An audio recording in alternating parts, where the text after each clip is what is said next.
Assalamu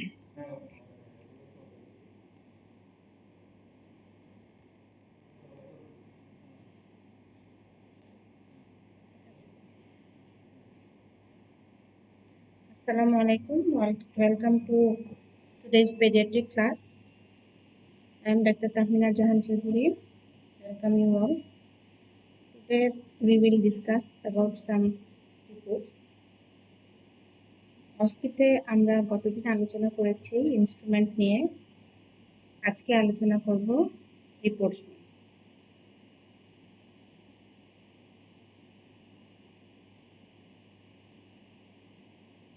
স্টুডেন্টরা কি join হচ্ছে? এটার কোনো রোল টোল আসতেছে না তো? আচ্ছা, যেগুলা হচ্ছে আমাদের প্রিভিয়াস পরীক্ষাগুলোতে আসে, মানে এখানে আমরা হচ্ছে অ্যাসেসমেন্টে নেই অথবা হচ্ছে প্রফেশনাল পরীক্ষাগুলোতে যেগুলো reports in the meantime এসেছে সেগুলো নিয়ে আমরা একটু আলোচনা করব। এগুলো হচ্ছে মডেল কোয়েশ্চেন আলোচনা। এমন না যে এগুলা থেকে কোয়েশ্চেন আসবে, এটা থেকেও আসতে পারে, ডিফারেন্ট টপিকস থেকেও আসতে পারে। এগুলাকে মডেল ধরে তোমাদেরকে প্রিপারেশনটা নিতে হবে। ফার্স্ট অফ অল আমি যেটা দেখাচ্ছি, এটা এই রিপোর্টটা খেয়াল করো তোমরা, খুব ক্লোজলি আমি কিন্তু দেখাচ্ছি।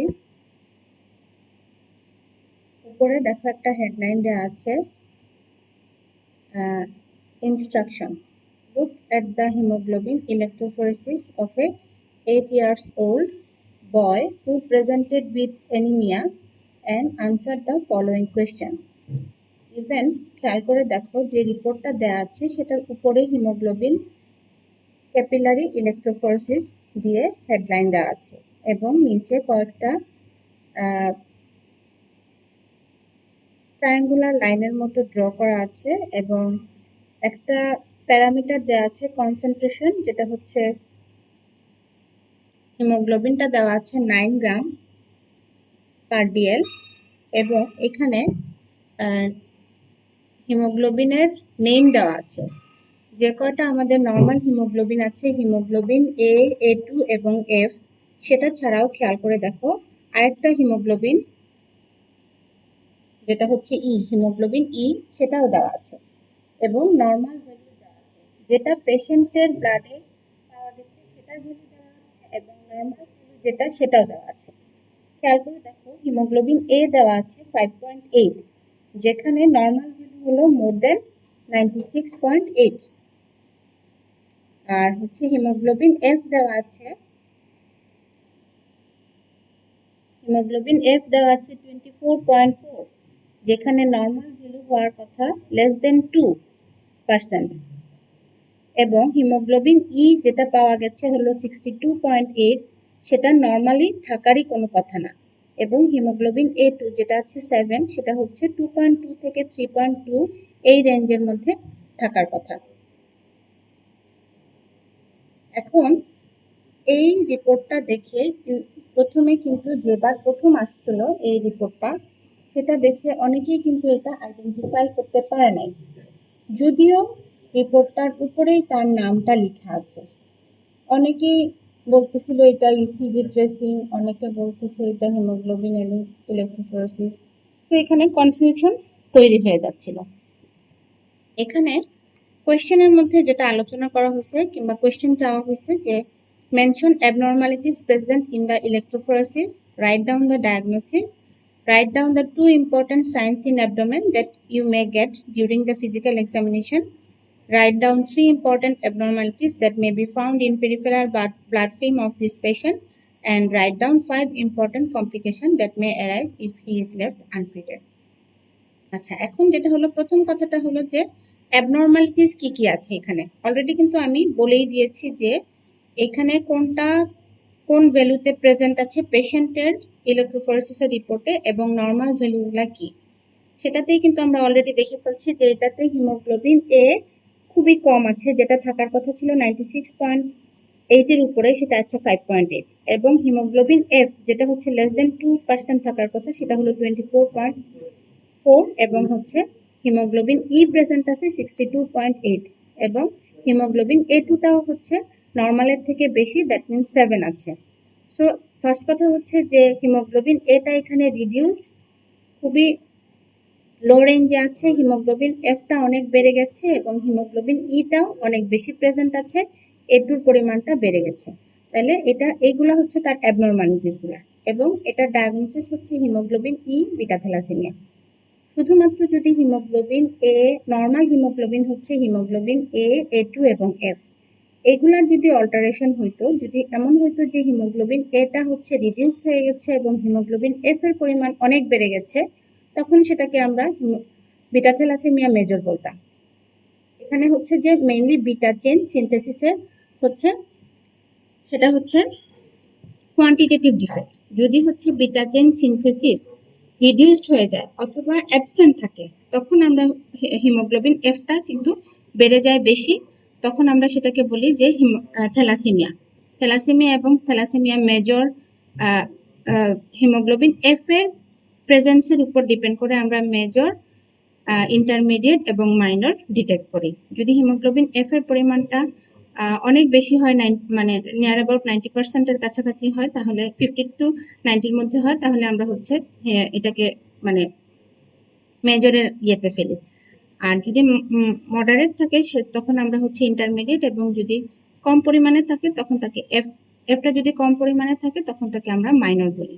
আর যেহেতু এখানে হিমোগ্লোবিন ইটা প্রেজেন্ট আছে, সেই ক্ষেত্রে আমরা হচ্ছে এখানে কি আছে, quantitative defect as well as qualitative ডিফেক্টও আছে। হিমোগ্লোবিন বিটা চেইনের মধ্যে 26 পজিশনে হচ্ছে গ্লুটামিক অ্যাসিডটা হচ্ছে লাইসিন দিয়ে রিপ্লেসড হয়ে হিমোগ্লোবিন ইটা এখানে তৈরি করতেছে এবং সেটা এখানে ব্লাডে প্রেজেন্ট আছে। সো এখানে হিমোগ্লোবিন ইর প্রেজেন্সের কারণে এটা হচ্ছে haemoglobin E beta thalassaemia diagnosis. আচ্ছা, এখানে ইউজুয়ালি নর্মালি পেশেন্টগুলা আমরা জানি যে থ্যালাসেমিয়ার পেশেন্টগুলা যেগুলা হচ্ছে আমাদের কাছে আসে মেইনলি হচ্ছে তারা প্যালোর কমপ্লেন করে, প্যালোর এবং হচ্ছে জেনারেলাইজ উইকনেস, এবং চাইল্ড যেটা হচ্ছে মারা কমপ্লেন করে যে patient not growing well like other kids, যে বাচ্চারা ঠিক মতো বড় হচ্ছে না, তাদের গ্রোথ রিটার্ডেশন থাকে। সো আমরা এখানে জানি যে হচ্ছে যে এগুলা হচ্ছে কতগুলা জেনারেল ফিচার নিয়ে সাধারণত, যে প্যালর, তারপর হচ্ছে উইকনেস, অনেক সময় ফিভার থাকতে পারে পেশেন্টের, আবার অনেক সময় দেখা যায় যে বোন ম্যারো ইনভলভমেন্টের জন্য হচ্ছে যে সেটা নিয়েও হচ্ছে প্রেজেন্ট করতে পারে। আরবিসি কম থাকে। এখানে হচ্ছে রাইট ডাউন 2 ইম্পর্টেন্ট সায়েন্স বলছে। সায়েন্সের মধ্যে আমরা মেইনলি জানি যে পেশেন্টগুলো হচ্ছে পেলোর নিয়ে প্রেজেন্ট করে এবং তার অনেকগুলো হচ্ছে বনি চেঞ্জ চলে আসে। বনি চেঞ্জের মধ্যে হচ্ছে ফ্রন্টাল বসিং, তারপর হচ্ছে প্যারাইটাল প্রমিনেন্স, এরপরে আছে হচ্ছে malar prominence, depress nasal bridge, teeth malocclusion, এগুলা নিয়ে প্রেজেন্ট করতে পারে। এছাড়াও হচ্ছে অ্যাবডোমেনের মধ্যে মেইনলি যে ইম্পর্টেন্ট দুইটা সাইন এখানে শুনতে চাচ্ছে, যেটা হচ্ছে হেপাটোমেগালি এবং স্প্লেনোমেগালি প্রেজেন্ট থাকে পেশেন্টের, কিন্তু তার কোনো ধরনের বনি টেন্ডারনেস থাকে না এবং কোনো ধরনের ব্লিডিং ম্যানিফেস্টেশন থাকে না। 3 important abnormalities that may be found in the peripheral blood film. এসব পেশেন্টের যখন আমাদের কাছে আসে তখন তাকে আমরা কনফার্ম করার জন্য কিছু টেস্ট করে থাকি। এর মধ্যে হচ্ছে যে প্রথমেই আমরা যেটা করব হচ্ছে কমপ্লিট ব্লাড কাউন্ট এবং হচ্ছে peripheral blood film. Complete blood কাউন্টে আমরা পাবো যে হিমোগ্লোবিনটা অনেক কম থাকে, এবং পেরিফেরাল ব্লাড ফিল্মে আমরা কি কি অ্যাবনর্মালিটিস এখানে আশা করতে পারি, যেটা হচ্ছে যে মাইক্রোসাইটিক হাইপোক্রোমিক অ্যানিমিয়া, এবং এখানে হচ্ছে যে সেলগুলা যে ভাঙতেছে সেটার জন্য হচ্ছে এভিডেন্স থাকবে। সেক্ষেত্রে আমরা হচ্ছে এখানে অ্যানিসোপয়কিলোসাইটোসিস নর্মালি থাকতে পারে, এছাড়া হিস্টিওসাইট থাকতে পারে, তারপর হচ্ছে যে টার্গেট সেল থাকে, এরপর হচ্ছে পেন্সিল শেপের সেল থাকে। এখানে এগুলো হচ্ছে পেরিফেরাল ব্লাড ফিল্মের ফাইন্ডিং, এবং রেটিকুলোসাইট কাউন্টটা বেশি থাকে। তো এবং এখানে যেটা হচ্ছে যে এগুলো হচ্ছে পিবিএফ এর ফাইন্ডিংটা চাইছে, এবং হচ্ছে আমরা যখন কনফার্ম ডায়াগনোসিসের জন্য পেশেন্টকে হিমোগ্লোবিন ইলেকট্রোফোরেসিস করতে বলি। হিমোগ্লোবিন ইলেকট্রোফোরেসিস করলে যখন আমরা এই ধরনের একটা ফিচার পাবো তখন haemoglobin E beta thalassaemia diagnosis করা যাবে। আর যদি হচ্ছে ইটা প্রেজেন্ট না থাকে, শুধু হিমোগ্লোবিন নর্মাল যে হিমোগ্লোবিনটা A2 এবং F, সেগুলোর মধ্যে যখন অল্টারেশন থাকে তখন আমরা সেটাকে বিটা থ্যালাসেমিয়া হিসাবে মেজর অথবা ইন্টারমিডিয়েট অথবা মাইনর হিসাবে ডায়াগনোসিস করতে পারি। এই পেশেন্টগুলোকে যদি হচ্ছে যে মেইনলি হচ্ছে যে ট্রিটমেন্ট যদি না করা হয় অথবা পার্শিয়ালি ট্রিটমেন্ট যদি করা হয়, সেক্ষেত্রে আমরা যেটা করতে পারি যে পেশেন্টের এক হলো যে পেলোড থাকবে, সিভিয়ার পেলোড নিয়ে প্রেজেন্ট করে সিভিয়ার অ্যানিমিয়া থেকে হার্ট ফেলিওর নিয়ে প্রেজেন্ট করতে পারে। তারপর হচ্ছে যে অনেক সময় যেটা হচ্ছে যে পেশেন্টের গ্রোথ রিটার্ডেশন থাকে, যেহেতু এটা একটা ক্রনিক ডিজিজ এবং পেশেন্ট গ্রোথটা ঠিক মতো হবে না। পেশেন্ট জেনারেলাইজ উইকনেস নিয়ে প্রেজেন্ট করতে পারে। পেশেন্টের যেহেতু ঠিক মতো ব্লাড ট্রান্সফিউশন যদি না পেয়ে থাকে, তাহলে হচ্ছে যে পেশেন্টের যেগুলা বনি চেঞ্জ, বিশেষ করে frontal bossing, parietal prominence, malar prominence, depress nasal bridge কিংবা ম্যালোকুশন অফ টিথ, এগুলা হচ্ছে প্রমিনেন্ট থাকবে বেশি। তারপর হচ্ছে হেপাটোস্প্লেনোমেগালিও থাকবে পেশেন্টের। আর এক্ষেত্রে ট্রিটমেন্টের মধ্যে মেইনলি আমরা জানি যে হচ্ছে blood transfusion with iron chelation, এটাই হচ্ছে মেইন ট্রিটমেন্ট। এছাড়াও হচ্ছে ডেফিনেটিভ ট্রিটমেন্টের মধ্যে এখানে বোন ম্যারো ট্রান্সপ্লান্টেশন করা যায়।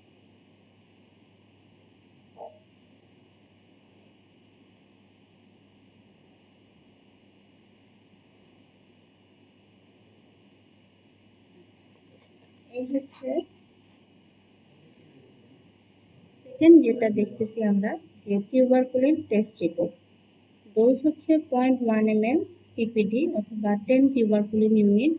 কোন রুটে দেওয়া হচ্ছে? ইন্ট্রাডার্মাল রুটে, এবং হচ্ছে ইন্টারভ্যাল অফ রিডিং 72 আওয়ার্স পরে এই রিডিংটা দেখা হচ্ছে। এবং কি দেখা হচ্ছে?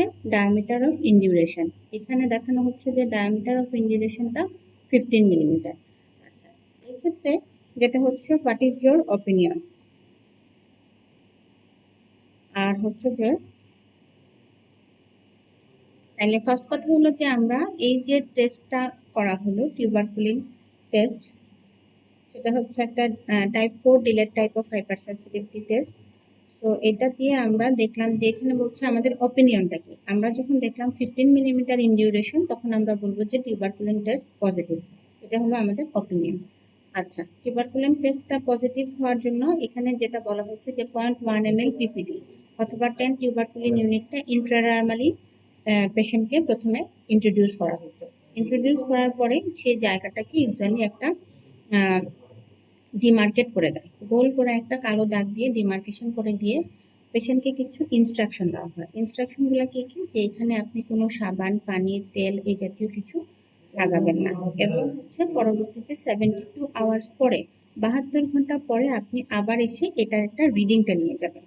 রিডিংটা করলে কি হবে? তখন আমরা যে পেশেন্টের কি ধরনের চেঞ্জ আসছে, এখানে কি ধরনের চেঞ্জ আসছে এর মধ্যে প্রথম একটা হতে পারে ইরাইথেমা, আর একটা হচ্ছে পারে ইনডিউরেশন। ইরাইথেমাটা কিন্তু আমরা এখানে মেজার করব না, আমরা মেজার করব ইনডিউরেশন।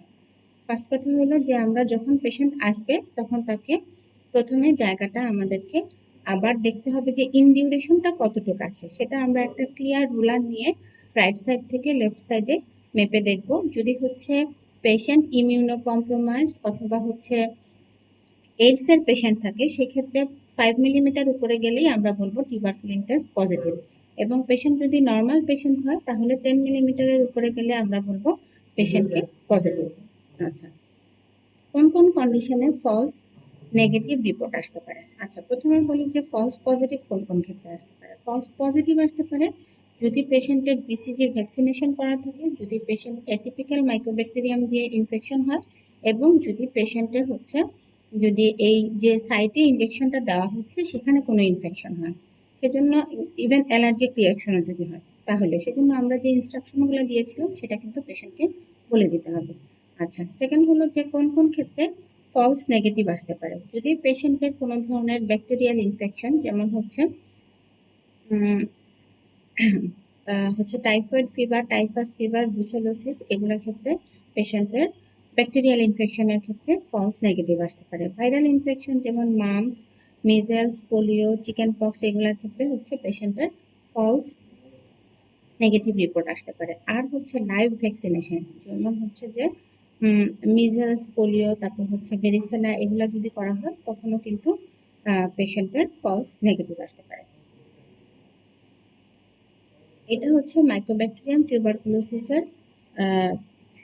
অর্গানিজমের দিয়ে একটা ডিজিজ, টিউবারকুলোসিস, মাইক্রোব্যাকটেরিয়াম টিউবারকুলোসিস হচ্ছে টিউবারকুলোসিসটা করে থাকে।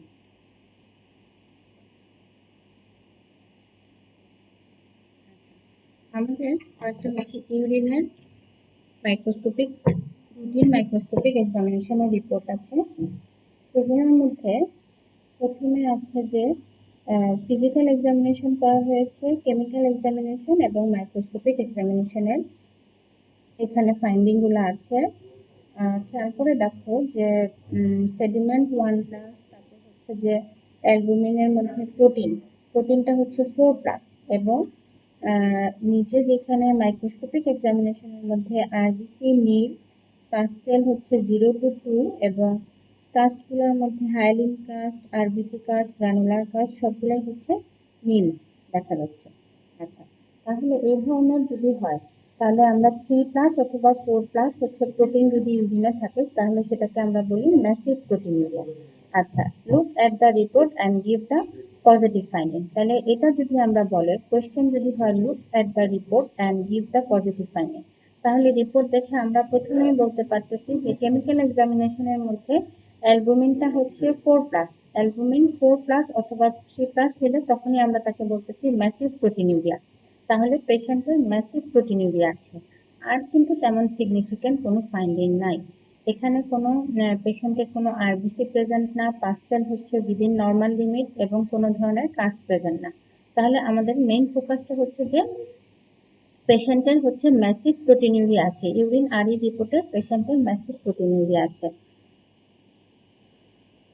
What is your probable diagnosis? তাহলে আমাদের প্রবাবল ডায়াগনোসিস হলো আমরা ম্যাসিভ প্রোটিনিউরিয়া পেয়েছি, এটা হচ্ছে আমাদের পেডিয়াট্রিক এজ গ্রুপের পেশেন্টের ম্যাসিভ প্রোটিনিউরিয়া থাকলে আমরা বলবো যে এটা নেফ্রোটিক সিনড্রোম। আচ্ছা, নেফ্রোটিক সিনড্রোম আর পরবর্তী আরেকটা আমি দুইটা একসাথেই তোমাদেরকে একটু দেখাই এবং আলোচনা করি, তাহলে তোমাদের জন্য সুবিধা হবে, ডিফারেন্সিয়েট করতেও ইজি হবে। এটাতেও দেখো, এটাও ইউরিন এক্সামিনেশনের রিপোর্ট। ফিজিক্যাল এক্সামিনেশনে দেখা যাচ্ছে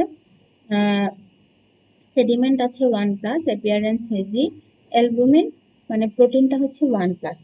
1+ মানেই হচ্ছে কিন্তু 1+ অথবা 2+ হচ্ছে মাইল্ড টু মডারেট প্রোটিনিউরিয়া, আর 3+ অথবা 4+ হলে সিভিয়ার ম্যাসিভ প্রোটিনিউরিয়া।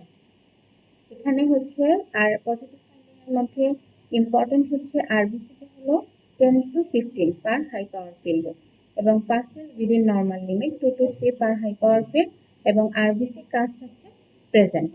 তাহলে এটা একটা ইম্পর্টেন্ট ফাইন্ডিং যে পেশেন্টের mild to moderate mild proteinuria আছে, হেমাচুরিয়া আছে, এবং হচ্ছে আরবিসি কাস্ট প্রেজেন্ট। আরবিসি কাস্টটা হচ্ছে very much diagnostic for acute glomerulonephritis। তারপর হচ্ছে look at the investigation report, what is your diagnosis, এবং what are the findings in favour of your diagnosis, clinical feature আর হচ্ছে কমপ্লিকেশন, এগুলা আছে। তাহলে হচ্ছে look at the investigation report এবং ডায়াগনোসিস যদি বলে আমরা তখন কি করব, যে আমরা প্রথমেই দেখে ফেললাম যে আগের যে রিপোর্টটা ছিল ইন কম্পারিজনে ওইটাতে হচ্ছে ম্যাসিভ প্রোটিনিউরিয়া ছিল, আর এখন যে রিপোর্টটা দেখলাম সেটাতে হচ্ছে মাইল্ড প্রোটিনিউরিয়া। আগের রিপোর্টটাতে কোনো হেমাচুরিয়া ছিল না, এটাতে হচ্ছে 10 to 15 আরবিসি আছে per high power field, that means haematuria present, এবং আগেরটাতেও আমাদের কোনো পার্সেল উইদিন নর্মাল লিমিটে ছিল। পরেরটা যেটা দেখাইছি আমরা এজিএন এর যেটা, সেটাতেও হচ্ছে কিন্তু পার্সেল উইদিন নর্মাল লিমিট এবং একটা সিগনিফিকেন্ট, এবং আমি বলবো যে মোস্ট ইম্পর্টেন্ট এখানে আরবিসি কাস্ট প্রেজেন্ট, তাহলে সেটা হচ্ছে most diagnostic for acute glomerulonephritis.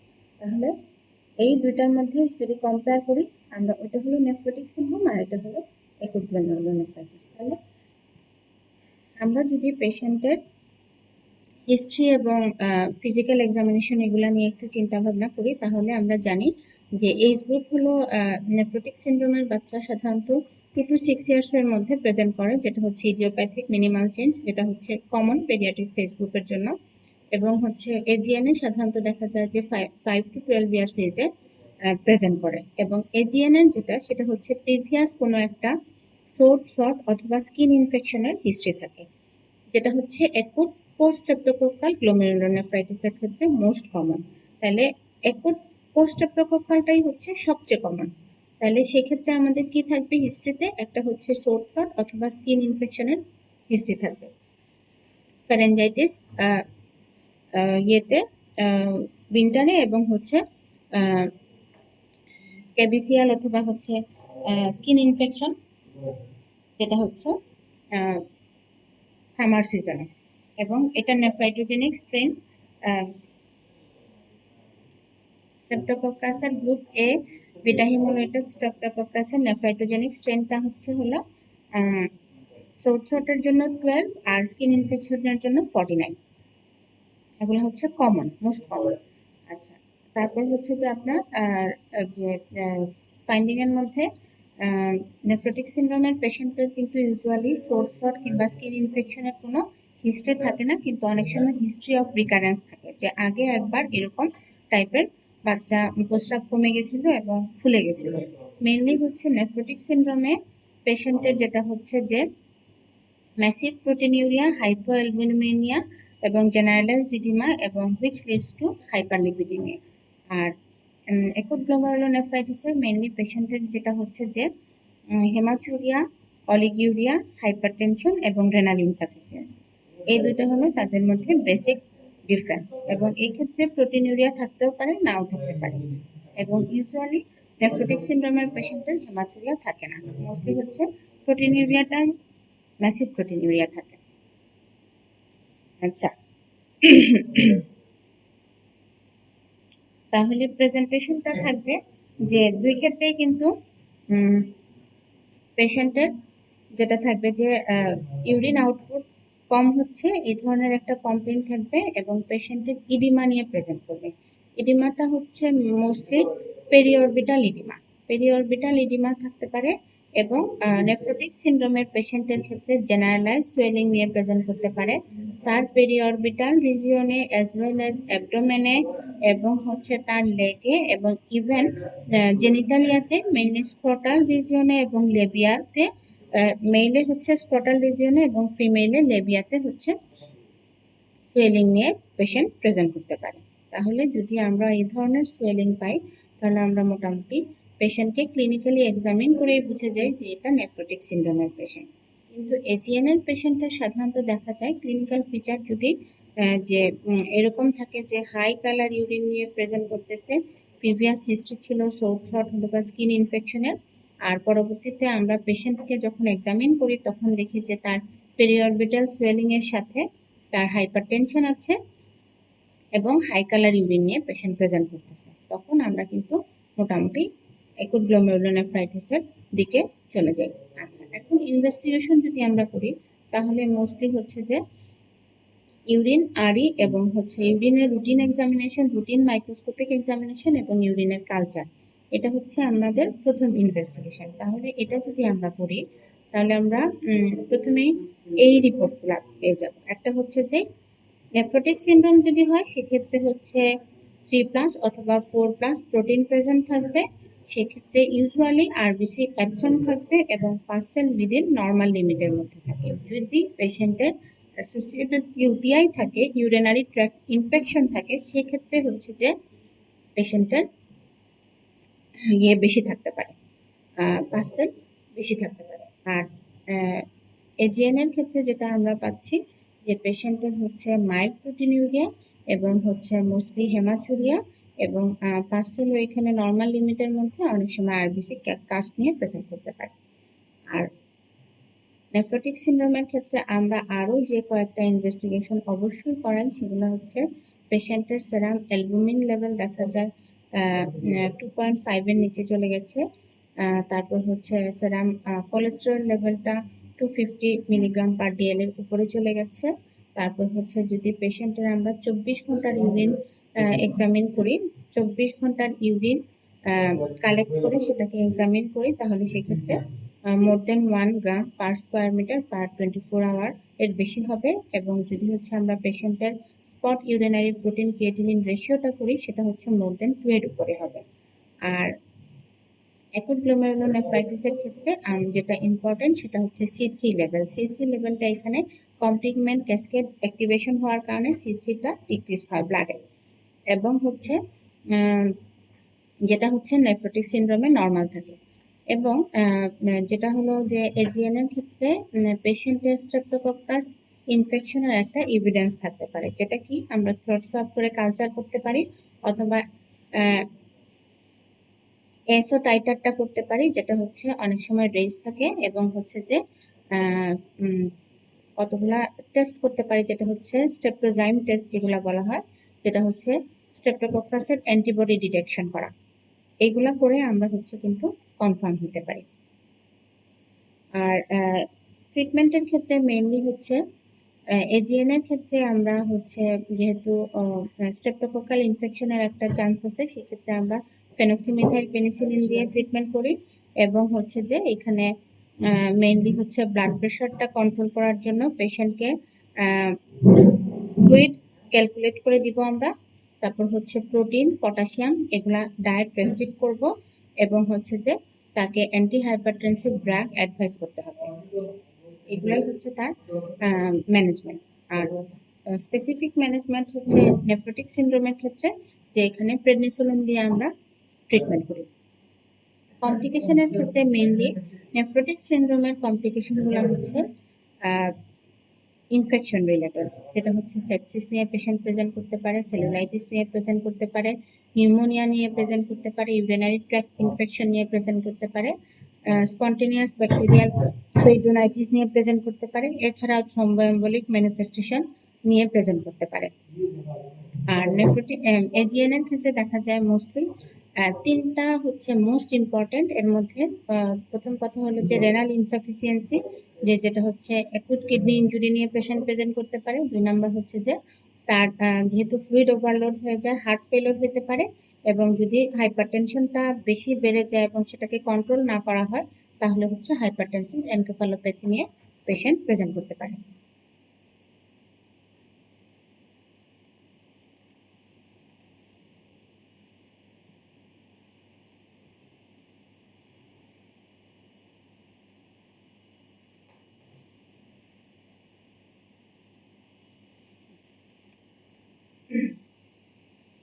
এখানে আমাদের আরেকটা রিপোর্ট দেখো, সেটাতে হচ্ছে যে অ্যাপিয়ারেন্স হেজি সেডিমেন্ট 1 প্লাস, তারপর হচ্ছে যে অ্যালবুমিন প্রোটিন হচ্ছে 2 প্লাস, এবং RBC plenty per high power ফিল্ডে, এবং প্লাস পার্সেন্ট হচ্ছে 18 থেকে 20 পার হাই পাওয়ার ফিল্ডে, এবং এক্ষেত্রে হায়ালিন কাস্ট, আরবিসি কাস্ট এগুলো হচ্ছে নীল।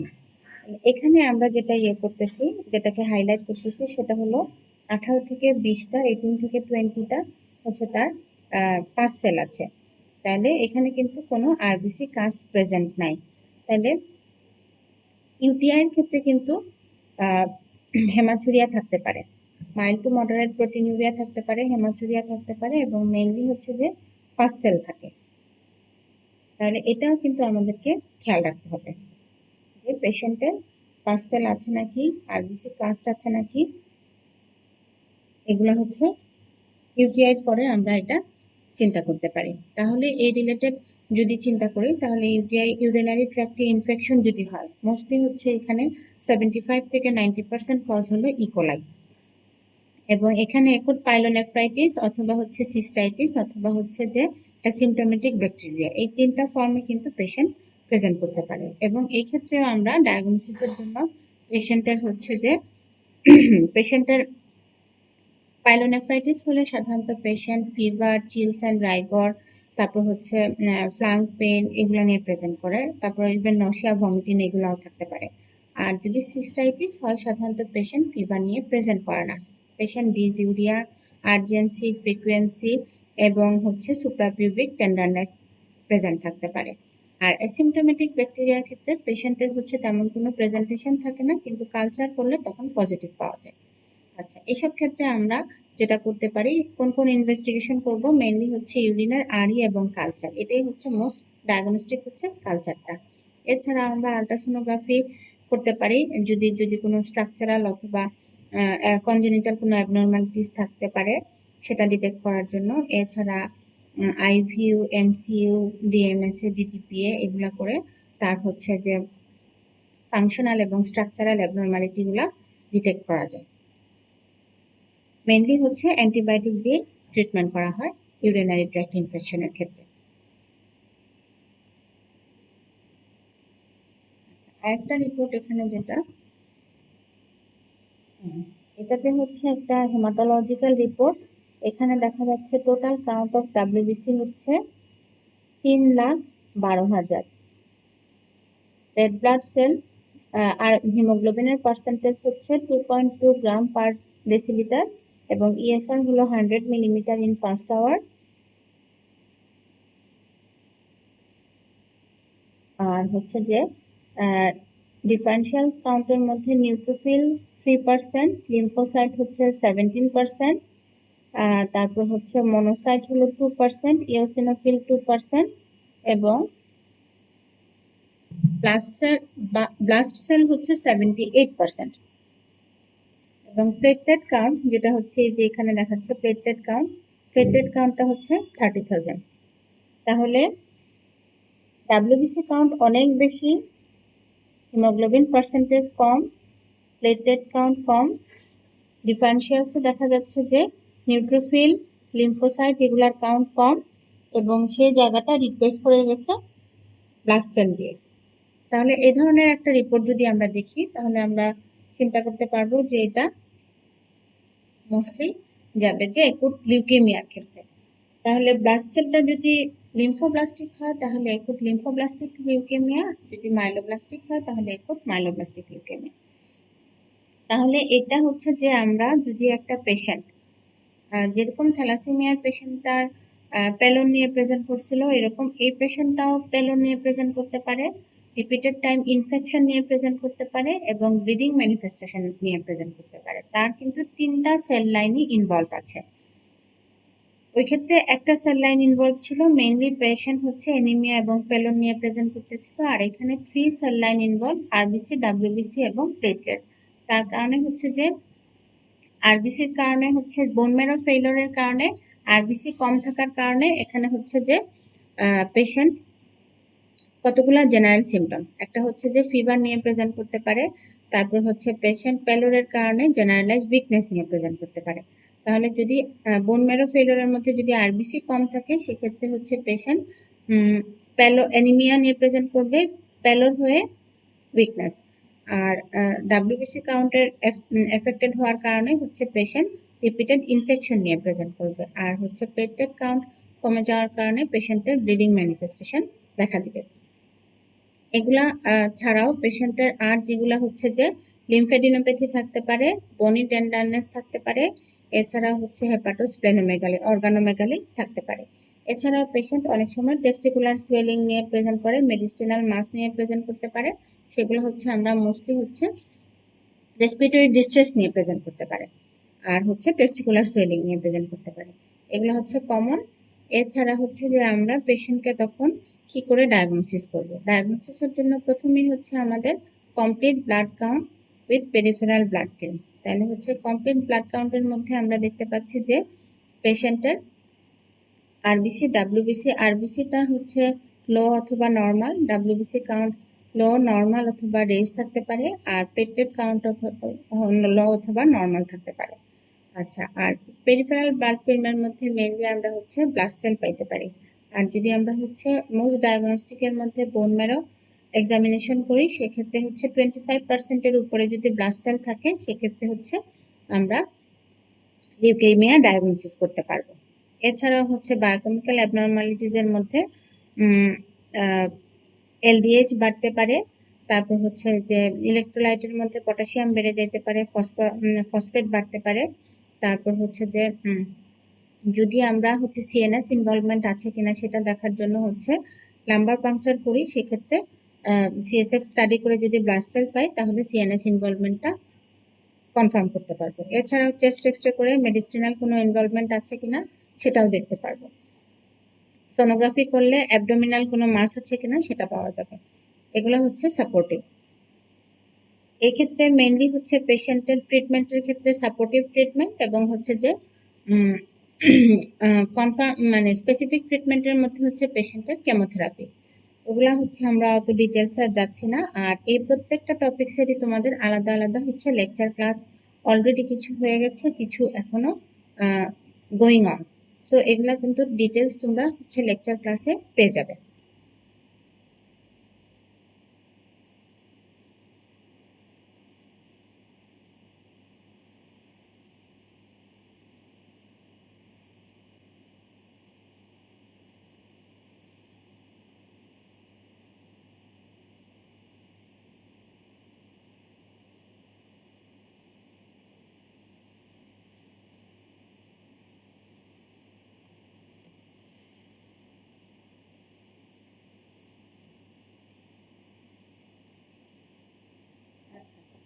এক্ষেত্রে এখানে আরেকটা রিপোর্ট খেয়াল করো, এটা হচ্ছে সিএসএফ এর একটা রিপোর্ট। সেটাতে হচ্ছে ফিজিক্যাল এক্সামিনেশনের মধ্যে কালারটা ক্রিস্টাল ক্লিয়ার অথবা টার্বিড হইতে পারে। তারপর হচ্ছে যে টোটাল প্রোটিনের মধ্যে প্রোটিনটা হচ্ছে 99 মিলিগ্রাম পার ডিএল, সুগারটা হচ্ছে 42 মিলিগ্রাম পার ডিএল এবং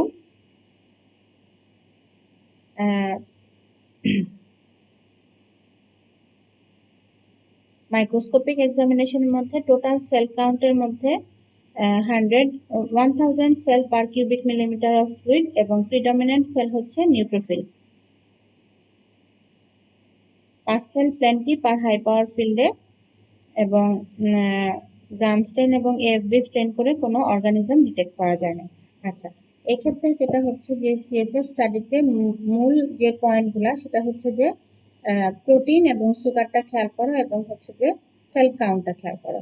তাহলে এখানে আমরা জানি মেইনলি হচ্ছে যে নর্মালি যে সিএসএফটা থাকে, সিএসএফ এর নর্মাল ফাইন্ডিং এর মধ্যে হচ্ছে 4 to 5 সেল থাকতে পারে এবং প্রিডমিনেন্টলি হচ্ছে যে লিম্ফোসাইট থাকে নর্মালি। এবং হচ্ছে যদি সুগারটা আমরা সিএসএফ এর সুগার হচ্ছে 20 to 40 মিলিগ্রাম পার ডিএল, আর হচ্ছে যে প্রোটিনটার রেঞ্জ সাধারণত 40 to 80 এর মধ্যে থাকে মিলিগ্রাম পার ডিএল। এখানে দেখা যাচ্ছে যে প্রোটিনটা রেজড, প্রোটিন চলে গেছে 99-এ এবং সুগার হলো 40, একটু কমের দিকেই আছে।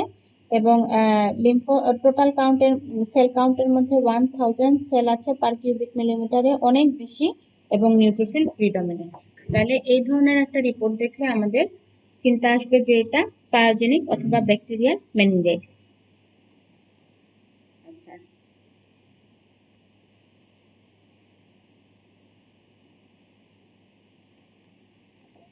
এখানেও যে রিপোর্টটা সেটাতেও হচ্ছে যে 99 মিলিগ্রাম প্রোটিন আছে, ক্রিস্টাল ক্লিয়ার আছে, 42 হচ্ছে সুগার এবং হচ্ছে সেল কাউন্টের মধ্যে 400 সেল পার কিউবিক মিলিমিটার এবং হচ্ছে নিউট্রোফিল প্রিডমিনেন্ট। এখানেও 5 সেল প্ল্যান্টি, কিন্তু কোনো অর্গানিজম আইডেন্টিফাই করা যায় না।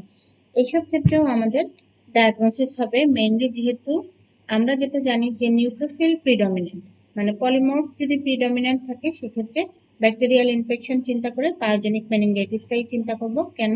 এখানে প্রোটিনটাও বেশি আছে এবং সুগারটা কম আছে।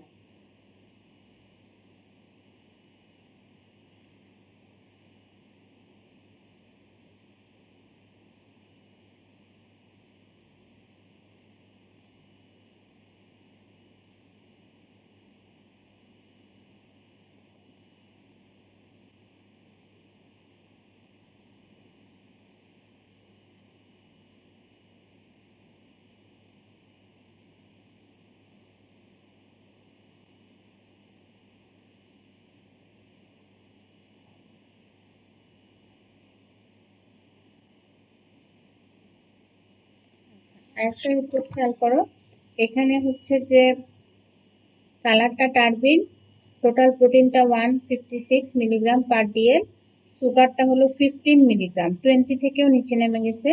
সেল কাউন্ট হলো 300 সেল পার কিউবিক মিলিমিটার আর হচ্ছে নিউট্রোফিল প্রিডমিনেন্ট। আচ্ছা, ব্যাকগ্রাউন্ড শোজ আরবিসি, অনেক সময় এই যে ট্রমার কারণেও আরবিসি পাওয়া যায়। আচ্ছা, এটা যেটা হচ্ছে তাহলে সুগার অনেক কম, 20 নিচে নেমে গেছে, প্রোটিন অনেক বেশি, 40 to 80 তার নর্মাল রেঞ্জ, তার থেকে অনেক বেশি 100-এর উপরে চলে গেছে, এবং সেল কাউন্ট চলে আসছে 300 সেল। তাহলে এগুলা আমরা হচ্ছে প্রত্যেকটাই দেখতে পাচ্ছি নিউট্রোফিল প্রিডমিনেন্ট। সেগুলা ক্ষেত্রে আমাদের মেইন ডায়াগনোসিসটা হবে অ্যাকুট পায়োজেনিক মেনিনজাইটিস। মেনিনজাইটিসটা সাধারণত দুই ধরনের। যদি আমরা অ্যাকুট এবং ক্রনিক হিসাব করি, তাহলে যদি 4 উইকসের মধ্যে হয় তাহলে হচ্ছে অ্যাকুট কেস, এবং যদি 4 উইকসের বেশি সময় ধরে প্রেজেন্টেশনটা থাকে সেক্ষেত্রে আমরা ক্রনিক মেনিনজাইটিস। এবং অ্যাকুট ব্যাকটেরিয়াল এবং ভাইরাল মেনিনজাইটিস হতে পারে। আর ক্রনিকের ক্ষেত্রে হচ্ছে যে টিউবারকুলার অথবা ফাঙ্গাল অথবা পার্শিয়ালি ট্রিটেড যদি হয় সেগুলো মেনিনজাইটিস নিয়ে প্রেজেন্ট করতে পারে। আর অ্যাকর্ডিং টু কজ যদি হিসাব করি তাহলে আমরা হচ্ছে ব্যাকটেরিয়াল অথবা pyogenic meningitis, viral meningitis, tubercular meningitis, এছাড়াও আদার কজ যেমন ফাঙ্গাস, প্যারাসাইট, সেগুলা দিয়েও হচ্ছে মেনিনজাইটিস হতে পারে। এগুলো হচ্ছে কজ অনুযায়ী। আরেকটা সিএসএফ স্টাডি রিপোর্টটা দেখো, সেটা হচ্ছে যে এখানেও ক্রিস্টাল ক্লিয়ার। তারপর হচ্ছে total protein 800 milligram per DL, sugar হলো 42, এবং সেল কাউন্ট হলো 80 cell per cubic millimetre of fluid, এবং লিম্ফোসাইট প্রিডমিনেন্ট। তাইলে এই ক্ষেত্রে আমরা কি চিন্তা করব? এক নাম্বার কথা হচ্ছে, আগের যে কয়টা রিপোর্ট দেখাচ্ছি প্রত্যেকটাতে কিন্তু প্রোটিন বেশি ছিল, কিন্তু বেশি থাকলেও 500-এর উপরে ছিল না। এখানে কিন্তু 800 মিলিগ্রাম পার ডিএল হচ্ছে প্রোটিনটা দেখাচ্ছে। সুগার উইদিন মোটামুটি নর্মাল লিমিটের মধ্যে আছে, এবং সেল কাউন্ট বেশি আছে। সেল কাউন্ট বেশির মধ্যে 80 সেল আছে, কিন্তু আগের প্রত্যেকটাতেই আমরা দেখছি নিউট্রোফিল প্রিডমিনেন্ট, আর এই ক্ষেত্রে লিম্ফোসাইট প্রিডমিনেন্ট। তাহলে আমরা লিম্ফোসাইট প্রিডমিনেন্ট আমরা জানি নর্মাল সিএসএফ এ যে সেল থাকে সেটা হচ্ছে লিম্ফোসাইট, কিন্তু সেটা হচ্ছে 4 to 5 এর মধ্যেই থাকে নর্মালি। এছাড়া ভাইরাল মেনিনজাইটিসে লিম্ফোসাইটের কাউন্ট বাড়ে, কিন্তু প্রোটিন এত বাড়ে না। টিউবারকুলার মেনিনজাইটিসে মেইনলি হচ্ছে যে লিম্ফোসাইট প্রিডমিনেন্ট থাকে, এবং হচ্ছে যে প্রোটিন কাউন্টটা অনেক বেশি থাকে। তো আমাদের ডায়াগনোসিসটা হচ্ছে যে টিউবারকুলার মেনিনজাইটিস। আচ্ছা, এই ক্ষেত্রে এখানে একটা জিনিস খেয়াল করো, এখানে যদি টোটাল প্রোটিন সিএসএফ স্টাডিতে টোটাল প্রোটিন যদি হচ্ছে বেশি থাকতো, কিন্তু সেল কাউন্ট যদি নর্মাল থাকতো, তাহলে আমরা কি চিন্তা করতাম? টোটাল প্রোটিন বেশি এবং সেল কাউন্ট নর্মাল। আমরা মেইনলি জানি যে হচ্ছে যে সেল কাউন্ট বাড়তেছে, প্রোটিন কাউন্টও বাড়তেছে। এবং মেনিনজাইটিসের ক্ষেত্রে আমরা মেইনলি দেখছি যে সেল কাউন্টও বাড়তেছে, প্রোটিন কাউন্টও বাড়তেছে। এখন যদি আমরা মেইনলি সেল দেখে ডিফারেন্সিয়েট করতেছি, যে সেল যদি হচ্ছে নিউট্রোফিল হয় সেক্ষেত্রে আমরা ব্যাকটেরিয়াল মেনিনজাইটিস বলতেছি, আর যদি সেল হচ্ছে লিম্ফোসাইট হয় সেক্ষেত্রে আমরা প্রোটিনটা যদি অনেক বেশি থাকে সেক্ষেত্রে আমাদের মেইনলি ডায়াগনোসিস হচ্ছে যে টিউবারকুলার মেনিনজাইটিস, আর প্রোটিনটা যদি 100-এর অ্যারাউন্ডে থাকে তখন আমরা মোটামুটি ভাইরাল মেনিনজাইটিস ডায়াগনোসিস করতে পারি। আর যদি এক্ষেত্রে দেখা যায় যে প্রোটিনটা অনেক বেশি এবং সেল কাউন্ট নর্মাল, সেক্ষেত্রে আমাদের মাথায় আরেকটা জিনিস চিন্তা রাখতে হবে, সেটা হচ্ছে গুলেনবেরি সিনড্রোম, যেখানে হচ্ছে অ্যালবুমিনোসাইটোলজিক্যাল ডিসোসিয়েশন থাকে। যদিও এটার কোনো রিপোর্ট আমাদের কাছে এখন নাই, তারপরেও তোমাদেরকে আমি একটু মানে রিমাইন্ডার দিয়ে দিলাম যে যদি কোনো কারণে এরকম কোনো রিপোর্ট আসে যে হচ্ছে সেল কাউন্ট নর্মাল এবং প্রোটিন কাউন্ট হাইলি রেজড, তখন আমরা চিন্তা করব গুলেনবেরি সিনড্রোম সিএসএফ স্টাডিতে। কিন্তু যেটা যদি কোনো হিস্ট্রি থাকে, আমরা জানি যে মেনিনজাইটিসের ক্ষেত্রে আমরা কিন্তু ইউজুয়ালি সাথে সাথে পেশেন্ট আসার সাথে সাথে ব্যাকটেরিয়াল এবং ভাইরাল অ্যাকুট মেনিনজাইটিসের ক্ষেত্রে আমরা দেখা যায় পেশেন্ট ফিভার, তারপর হচ্ছে অল্টার্ড সেন্সোরিয়াম, এরপর হচ্ছে হেডেক, ফটোফোবিয়া, অনেক সময় কনভালশন, আনকনশাস, এগুলো নিয়ে প্রেজেন্ট করতে পারে। এবং পেশেন্ট আসার পরে আমরা মেইনলি হচ্ছে যে নর্মাল যেগুলা জিনিস আছে যে আমরা তো তোমরা অলরেডি ফিভার উইথ কনভালশনের 4টা ডিডি জেনে গেছো। এক নম্বর হচ্ছে যে ফেব্রাইল কনভালশন, মেনিনজাইটিস, এনকেফালাইটিস, আর হচ্ছে যে সেরিব্রাল ম্যালেরিয়া। এগুলো আমরা কিন্তু প্রথমে হিস্ট্রি দিয়ে মোটামুটি ডিফারেন্সিয়েট করার চেষ্টা করি। এছাড়াও হচ্ছে যে অনেক সময় হাইপোগ্লাইসেমিয়ার জন্য হয়, সেগুলো কিন্তু উইদাউট ফিভার। অন্যান্য মেটাবলিক অ্যাবনর্মালিটিস এর জন্য হয়, সেগুলো কিন্তু উইদাউট ফিভার। তাহলে ফিভার উইথ কনভালশন নিয়ে আসলে আমরা এই 4টা ডিডি মোস্টলি চিন্তা করি। এবং যখন আমরা হচ্ছে যে ডিফারেন্সিয়েট করতে চাই মেনিনজাইটিসের ফিচার পাই অন্য যেগুলা, যেমন হচ্ছে যে সাইন অফ মেনিনজিয়াল ইরিটেশন, যেমন নেক ডিজিসি, কার্নিক সাইন, বুজনিক্সি সাইন, এগুলো যখন পেয়ে যাই তখন আমরা কনফার্ম করার জন্য হচ্ছে যে লাম্বার পাংচার করে সিএসএফ কালেক্ট করে সেটাকে স্টাডি করে যদি আমরা এই ধরনের ফাইন্ডিং পাই যে পেশেন্টের হচ্ছে অনেক সময় দেখা যায় কালার অল্টার, তারপর হচ্ছে যে প্রোটিন কাউন্ট বেশি, সুগার কাউন্ট কম এবং সেল কাউন্ট বেশি এবং প্রিডমিনেন্ট নিউট্রোফিল, তখন আমরা তাকে অ্যাকুট ব্যাকটেরিয়াল মেনিনজাইটিস, এবং যদি হচ্ছে যে মেইনলি প্রোটিন কাউন্ট বেশি, সুগার কাউন্ট কম এবং দেখা যায় যে অথবা নেয়ার নর্মাল, অথবা যদি দেখা যায় সেল কাউন্ট বেশি এবং মেইনলি হচ্ছে লিম্ফোসাইট প্রিডমিনেন্ট সেলের মধ্যে থাকে, অনেক সময় ভাইরাল মেনিনজাইটিস ডায়াগনোসিস করি যদি প্রোটিনটা অ্যারাউন্ড 100 এর মতো থাকে। আর যদি দেখা যায় যে প্রোটিন কাউন্ট অনেক বেশি এবং লিম্ফোসাইট প্রিডমিনেন্ট, সেক্ষেত্রে আমরা পেশেন্টের হচ্ছে লং ডিউরেশনের হিস্ট্রি, সেক্ষেত্রে আমরা হচ্ছে যে টিউবারকুলার মেনিনজাইটিস চিন্তা করতে পারি। হ্যাঁ, সেক্ষেত্রে আমাদের আরো হচ্ছে সাপোর্টিভ হিসেবে নিউরো ইমেজিং করতে পারি আমরা। সেক্ষেত্রেও আমরা মানে যে ডায়াগনোসিস তারপরে ফাইন্ডিং পেয়ে যাব। আর হচ্ছে যে এগুলো হচ্ছে আমাদের কমন, সো এগুলো আমাদেরকে চিন্তা করে ডায়াগনোসিসটা কনফার্ম করতে হবে। এই মোটামুটি আজকে, এমনিতে তোমাদের মেনিনজাইটিসে আমি খুব ডিটেলসে যাচ্ছি না, কারণ অলরেডি তোমাদের এগুলো নিয়ে ক্লাস চলতেছে, লেকচার ক্লাস। সো আমি মেইনলি তোমাদেরকে কোন কোন পয়েন্টস দেখে তোমরা হচ্ছে যে ডিফারেন্সিয়েট করবা এই পয়েন্টসগুলো একটু উল্লেখ করে যাচ্ছি। সো আজকে মোটামুটি এগুলাই। তোমাদের যদি কোনো কোয়ারিজ থাকে তোমরা হচ্ছে যে আমাদেরকে ইয়ে করতে পারবা, ইভেন রেজিস্ট্রারদেরকেও তারা যে হোয়াটসঅ্যাপ গ্রুপ অথবা টিউটোরিয়াল ক্লাস সেগুলোর মাধ্যমে জিজ্ঞেস করতে পারবে। Thank you students.